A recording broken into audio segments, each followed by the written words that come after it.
Soy el...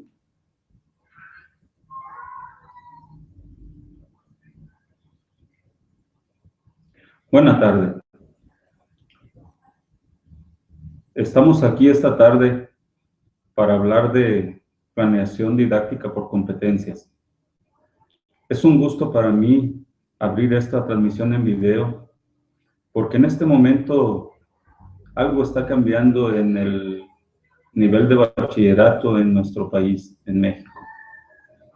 Las cosas que están cambiando es que la enseñanza en educación media superior ya es constitucionalmente obligatoria. Se subió a este rango. Para eso hubo que reformar el artículo 3º constitucional, que es el que da normativa a la educación en México. Dentro de este cambio, también se generó una reforma en todo el país a la que se le llama Reforma Integral de la Educación Media Superior.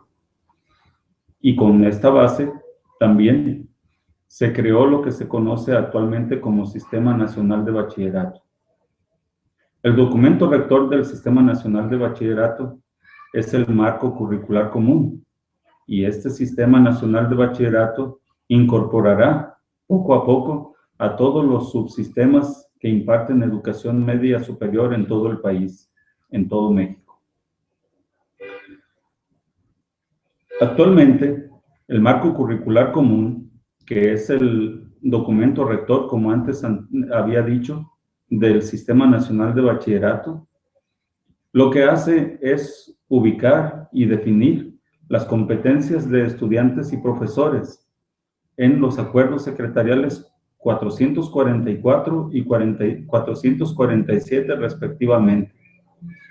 Aquí se definen las competencias genéricas, las competencias específicas y las competencias profesionales, básicas y extendidas.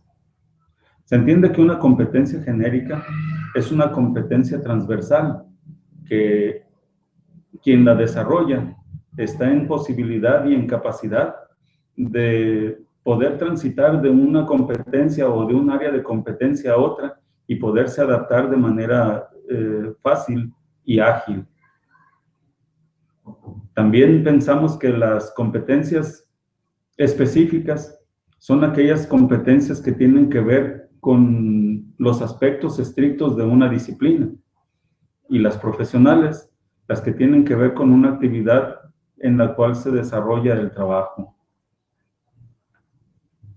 Una competencia, las competencias dentro de toda la teoría o dentro del marco teórico que se trabaja en este país y que se ha hecho sensible y conocido por todos los mexicanos, o por lo menos por los profesores que trabajamos en el nivel medio superior, es tomada de Sergio Tobón, de autores como Sergio Tobón, de autores como Carlos Arzar Charur, que son autores que durante mucho tiempo han estado trabajando en el asunto educativo y que tienen un dominio y una manera muy certera de hablar del tema. La formación centrada en la enseñanza, por otra parte, es una teoría que está vigente en todo lo que se conoce como la educación tradicional que se ha impartido en México y en muchos países del mundo. Esto no es exclusivo de México. A ella se opone en la actualidad la visión de que la educación debe ser centrada en el aprendizaje. Y esto lo dice Philippe Perrenot, estableciendo la diferencia entre una y otra. Por ejemplo, en la formación centrada en el aprendizaje, el alumno es quien crea las situaciones de aprendizaje. Él se convierte en un individuo autogestivo, es quien busca la información, quien la gestiona, quien la trata y quien la interpreta y quien la utiliza para su propio aprendizaje y para su propio bien. En cambio, en la formación centrada en la enseñanza, es el profesor quien le da todos los elementos al estudiante, haciendo que el estudiante se convierta en un ente pasivo en este proceso de enseñanza-aprendizaje. Sobre los niveles de aprendizaje que los estudiantes deben alcanzar, hablan autores como John Biggs, como Frida Díaz Barriga, como Carlos Arzar Charur. El primero, John Biggs, habla de 5 elementos. No, habla de 5 niveles. Del nivel preestructural, del nivel estructural, del nivel relacional, del nivel abstracto ampliado, y me falta uno que espero que en el transcurso de esta plática yo logre recuperar. Frida Díaz Barriga habla del nivel conceptual, habla del nivel declarativo y habla del nivel actitudinal valoral. Y Carlos Arzar Charur habla de comprender, del nivel de comprensión, en segundo término, en primer término, en el nivel de conocer, y en el tercer término, el nivel de dominio. Es decir, conocer, comprender y dominar. Por su parte, Ronald Feo establece lo que son las estrategias de enseñanza.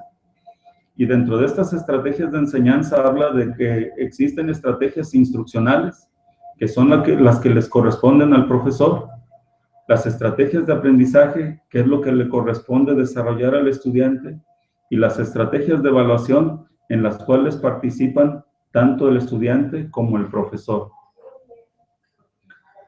En cuanto a la planeación del proceso de enseñanza-aprendizaje, o en cuanto a la planeación del proceso de aprendizaje, que es lo que nos importa más en este momento, tenemos nosotros teóricos como Marzano, como Biggs, como Tobón y como Arzar Charur. En cuanto a la elaboración de materiales didácticos, se cuenta con las aportaciones de María Elena Chan.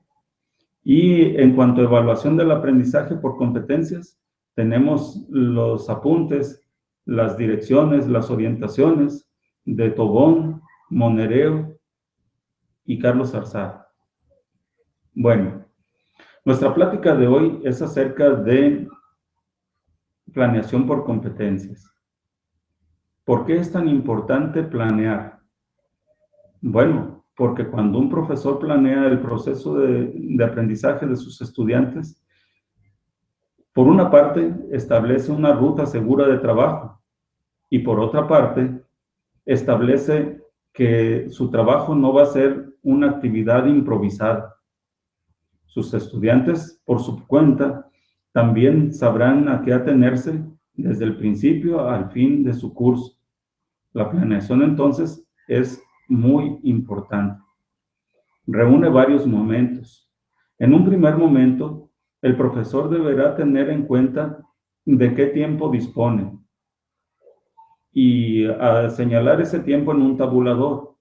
Por ejemplo, si dice que su semestre va a constar de 20 semanas, deberá pensar en cuántos días va a dedicar al encuadre de este curso. ¿Qué es el encuadre?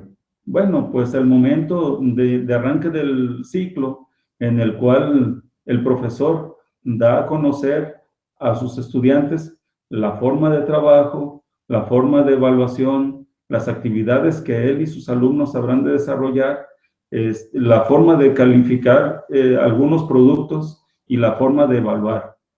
Hablo por separado de calificación y de evaluación, porque la evaluación consta de 2 momentos. Uno, el de la calificación, y otro, el de la evaluación. La calificación consiste en otorgar un cierto valor numérico a los productos o a las habilidades, a los conocimientos, a las destrezas que el estudiante genera. Esto para tener un referente acerca del cual poder determinar lo que es la acreditación. Y la acreditación es el momento en que el estudiante alcanza o logra un mínimo de criterios establecidos para poder promoverse de curso. Es decir, para poder pasar, como normalmente se dice. Entonces, la evaluación debe referirse a criterios previamente establecidos, y de ser posible, que estos criterios estén acordados entre el profesor y los estudiantes para que exista conformidad, para que exista participación, para que exista también una elevación de la autoestima y un sentido y sentimiento de logro. La evaluación debe ser siempre un referente infaltable en cualquier proceso de planeación educativa. Estamos hablando del bachillerato y estamos hablando de los bachilleratos generales por competencias. Después del encuadre, vienen los acuerdos de trabajo y de evaluación en que el profesor y los estudiantes han de tener en cuenta. Se escribirán en la planeación los temas, se escribirán los productos que se esperan alcanzar, se escribirán las actividades y se establecerán las ponderaciones que se le otorgan a cada uno de esos productos. Esto es básicamente en lo que consiste la planeación. Pero, ¿por qué planeación por competencias? Bueno, pues porque si estamos hablando de planes de estudio que tienen el nombre de bachillerato general por competencias, entonces estamos hablando de que son las competencias lo que constituirá los aprendizajes de los estudiantes y serán las competencias lo que se evalúe. ¿Y a qué le llamamos competencia? Bien, una competencia es, digamos, lo que un estudiante sabe hacer con lo que sabe. Esto suena un poquito redundante, pero tiene un sentido o una explicación sencilla para que cobre sentido.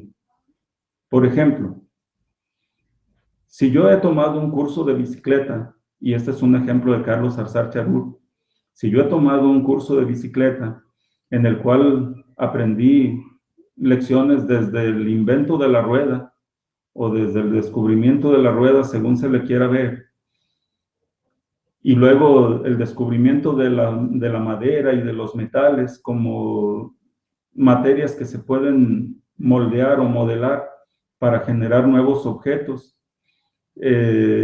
La creación de un vehículo como es la bicicleta, la historia de la bicicleta, los diversos materiales de que está hecha la bicicleta, el peso, la aerodinámica de la bicicleta.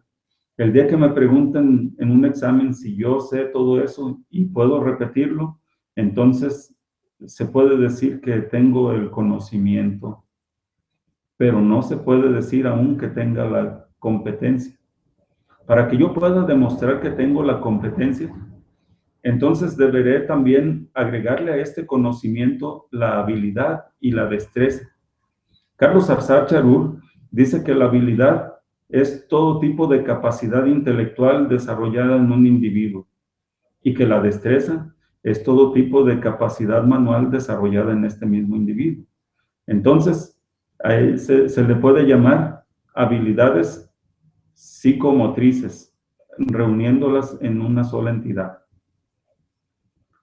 Si a mí me permiten subirme a una bicicleta y en cuanto doy el primer pedalazo, la bicicleta toma el rumbo que quiere y no el que yo quiero, y esa bicicleta va y se estrella en un árbol o en un carro o en una señora o en un niño, entonces habría demostrado que tengo el conocimiento acerca de la bicicleta, pero no pude demostrar que tengo la habilidad. Vamos a suponer también que yo soy capaz de hacer que la bicicleta eche maromas, que la bicicleta pase en un canal prácticamente volando, que no pueda yo caer al canal porque tengo la habilidad y la destreza para hacer que la bicicleta gane altura a una cierta velocidad y yo puedo pasar el canal sin tocar el agua. Que puedo hacer 1000 malabares o que puedo hacer 1000 acrobacias con esta bicicleta. Pero me falta la actitud. Me faltan también los valores. ¿Qué quiere decir esto? Que yo llego al semáforo, el semáforo está en rojo, sé que me debo detener y sin embargo no lo hago. De todos modos cruzo la calle. Tengo una actitud negligente. Es decir, no estoy respetando ni las normas, ni las leyes, ni estoy respetando al resto de los ciudadanos. Con mi actitud, lo que yo estoy haciendo es generando la posibilidad de que exista un accidente, y un accidente muy grave. Con esto también estoy demostrando que no tengo valores. Si yo, además de pasarme el alto, veo que hay una señora intentando pasar con sus bolsas del mandado y arranco la bicicleta a todo lo que es capaz de correr o a todo lo que soy yo capaz de hacerla correr, y paso por delante de la señora, importándome muy poco si la atropello, o si la señora se estrella conmigo y con la bicicleta, o si la señora por detenerse se cae con todo y bolsas del mandado y es atropellada por otro vehículo. Entonces tampoco estoy demostrando con mi actitud que tenga ningún tipo de valor. Vamos a poner un ejemplo distinto. Vamos a hablar de un ejemplo que en alguna ocasión puso Luz María Chapela, una escritora a quien yo estimo y aprecio mucho. Luz María Chapela decía: imagínate que eres un joven que tiene precisamente toda la fuerza y toda la habilidad de su edad, que tiene el conocimiento, que tiene la habilidad, que tiene la actitud, que no tiene la actitud ni tiene el valor. Vamos a suponer lo siguiente. Hay un muchacho dormido debajo de un árbol, está a la sombra del árbol, pero luego pasa otro muchacho y se da cuenta de que arriba de este joven que está dormido hay una rama que se está desprendiendo, la rama está rechinando. El muchacho que pasa y que está consciente de lo que ahí sucede, sabe por experiencia que esa rama, cuando se desprenda, caerá perpendicularmente hacia la tierra y lo que hará será aplastar al muchacho que está dormido. Entonces, el que observa esto es un individuo que tiene el conocimiento. La experiencia le ha enseñado que todas las cosas que se caen o todas las cosas que se sueltan tienden a caer en lugar de elevarse. Sabe perfectamente cuál es la trayectoria que seguirá la rama. Es decir, la rama caerá sobre el muchacho dormido. Si no lo sabe por experiencia, si no lo sabe porque lo ha visto o porque no ha reflexionado sobre las cosas, posiblemente lo sepa porque en la escuela le enseñaron acerca de la ley de la gravedad. Le hablaron de Isaac Newton y de su famosa manzana. ¿Y qué sucede? Bueno, el muchacho lo sabe, el muchacho lo conoce. Lo siguiente es que si la rama se desprende, hay varias posibilidades de actuación. Es decir, el muchacho que está observando la trayectoria de la rama puede gritar para que el que está dormido despierte y se mueva. O puede correr y desviar el curso de la rama. O puede interponer su propio cuerpo entre la rama y el cuerpo del que está dormido. ¿Por qué? Porque tiene la fuerza, porque tiene la agilidad, porque tiene la habilidad para hacerlo. Sin embargo, este muchacho deja que la rama caiga. Cuando vio que la rama estaba rechinando y que sabía cuál iba a ser el desenlace, sacó su celular. En lugar de avisarle al muchacho que estaba dormido que la rama le iba a caer encima, se pone a filmar la escena.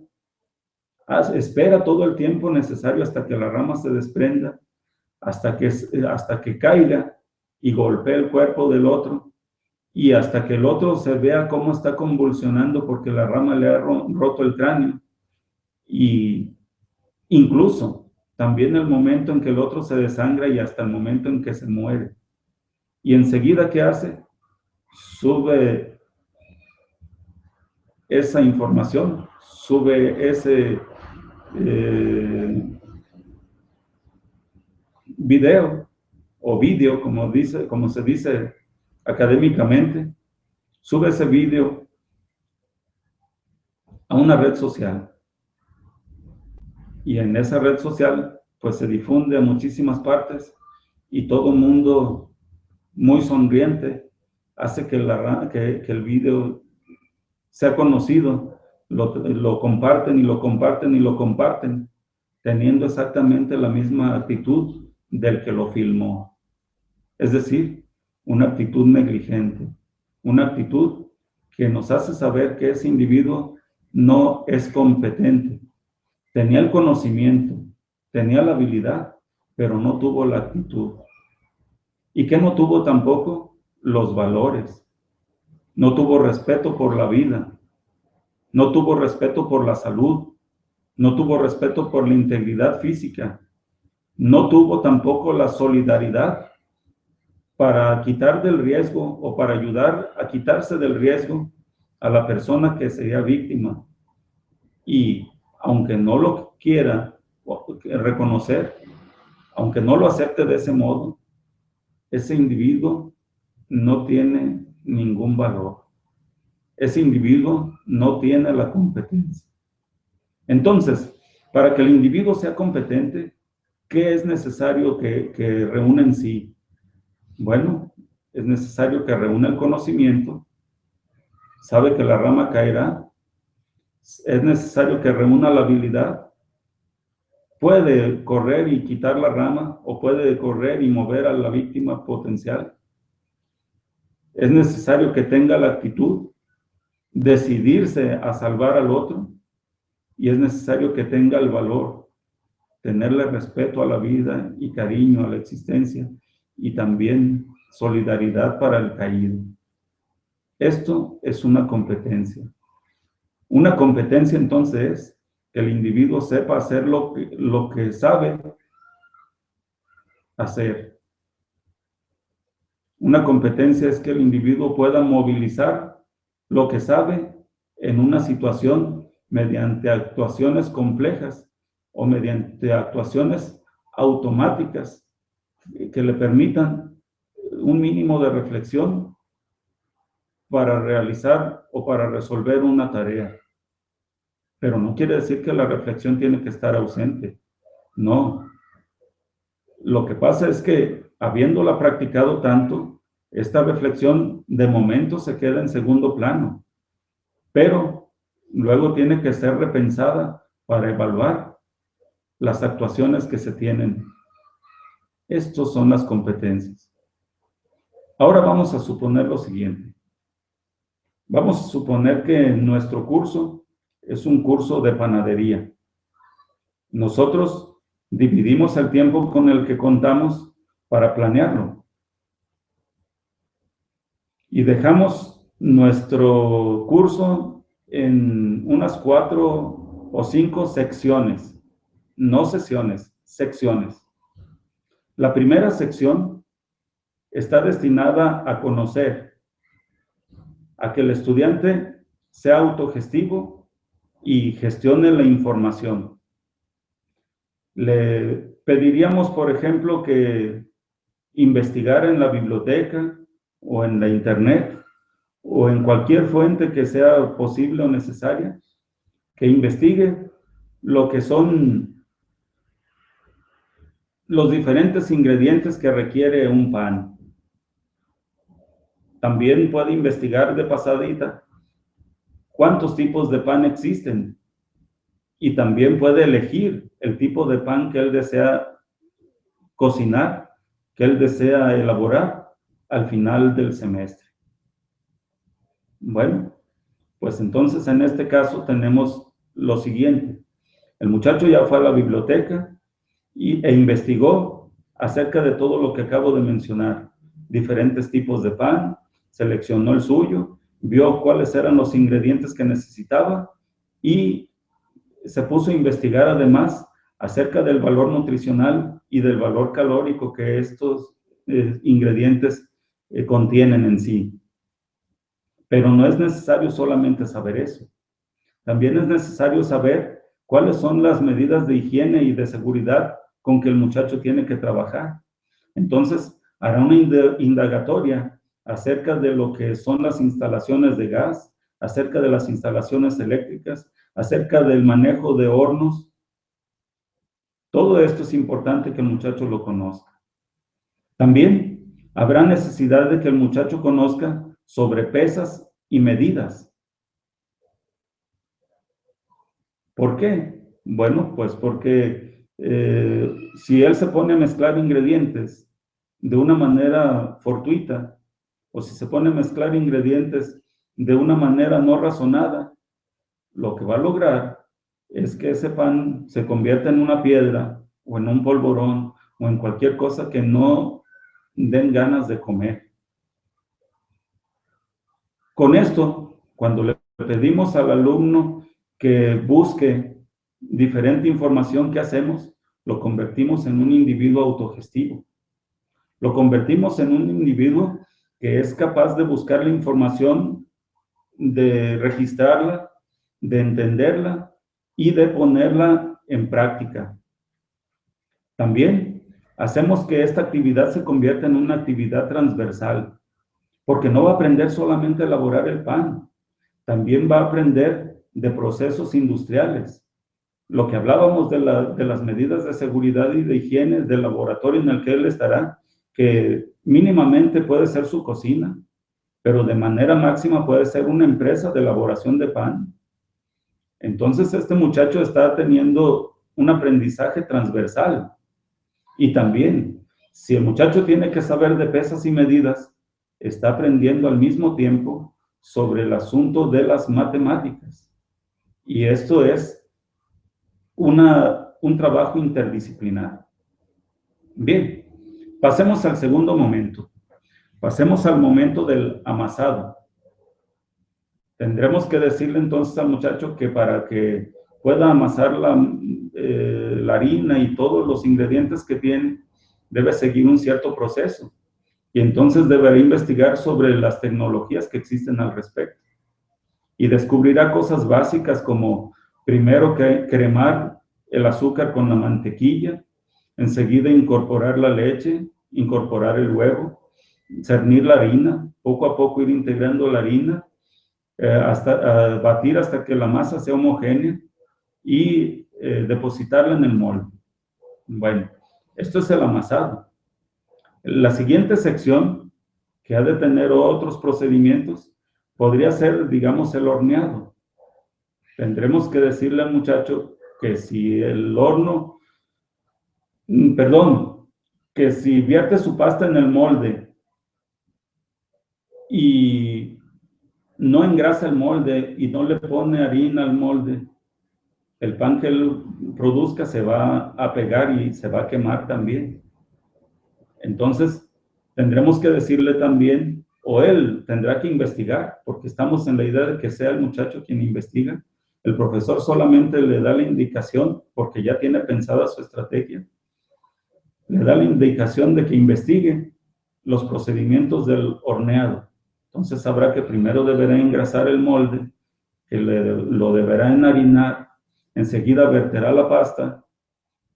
Si lo quiere adornar con nueces o con pasas, deberá ponerlas al último y no dentro de la mezcla, porque si las pone dentro de la mezcla, por gravedad, cuando las grasas se reblandezcan, esos objetos que son pesados irán al fondo y terminarán quemados. Entonces tendrá que ponerlos hasta el último encima de la pasta para que poco a poco vayan agarrando camino y antes de que la pasta solidifique, estos queden integrados al cuerpo del pan. Por último, hay que desmoldar el pan y hay que servirlo. Se puede decir que este es el momento de exhibición de la competencia. ¿Qué haríamos entonces para que el muchacho pueda ser evaluado? Bueno, pues le planteamos desde el principio del semestre una situación de competencia, una situación didáctica, y le decimos que su producto tendrá que ser elaborado y presentado en un festival gastronómico o en un desayuno al que serán invitados los padres de familia y los profesores de la escuela. ¿Qué sucede aquí? Bueno, pues se plantea todo esto para que el alumno trabaje de manera individual o para que trabaje en equipo, y llegado el momento, con el público presente, como si fuera un programa de televisión, un programa de cocina en televisión, todo el mundo está presenciando el proceso del procedimiento completo. Y cada uno de los que tendrán que evaluar, los profesores o el profesor, o un comité de profesores estarán listos con su lista de chequeo para ir marcando las cosas que el alumno supo hacer en cada momento. Si se le pasó algo, hagan observaciones. A la hora de servir el pan y de que todos lo coman, cada uno de los comensales sabrá si el muchacho fue competente, no solo porque lo vio hacer el proceso, sino porque el pan que está degustando tiene el sabor, tiene el aroma, tiene la textura y tiene la calidad que de ese pan se esperaba. Entonces, estamos hablando de diferentes cosas. Estamos hablando del procedimiento autogestivo, de la estrategia planteada por el profesor. Estamos hablando de los ambientes de aprendizaje, que pueden ser la biblioteca, el internet o la internet. Estamos hablando también de la cocina. Estamos hablando de los instrumentos, la estufa, el horno, las cucharas, las espátulas, los moldes. Y estamos hablando de el conocimiento, la habilidad y la actitud del estudiante. Si el trabajo era planteado en equipo y nosotros nos damos cuenta de que el equipo era de 5, pero solamente llegaron 3 de los integrantes, uno mandó decir que se le había hecho tarde y que por eso mejor había decidido no llegar a la escuela, y el otro mandó decir que su mamá lo ocupaba para cuidar a su hermano y que por eso no iba a llevar los ingredientes que le había tocado llevar. Entonces, ¿qué están haciendo? Pues hacer quedar mal a su equipo. No entendieron el trabajo colaborativo, no entendieron el trabajo cooperativo que debe existir en esto. No tuvieron la actitud ni el valor para prever esas circunstancias, ni tampoco la actitud y el valor para disculparse y hacer que el resto del equipo pudiera salvar el problema. Bien, pero vamos a suponer lo siguiente. Todos los estudiantes de ese equipo llegaron, nomás que a uno le faltó la espátula, el otro se le olvidó traer la harina, aunque trajo la ralladura de limón o de naranja, el otro trajo las nueces y el azúcar, pero le faltaron los huevos. Entonces, aquí no hay un sentido real y cabal de lo que es el trabajo colaborativo, no hay actitud, no hay responsabilidad y por lo mismo no hay valores. ¿Cuál es la conclusión a la que llegamos aquí? Bueno, la conclusión a la que llegamos es que las competencias deben ser planeadas. El aprendizaje por competencias debe ser planeado.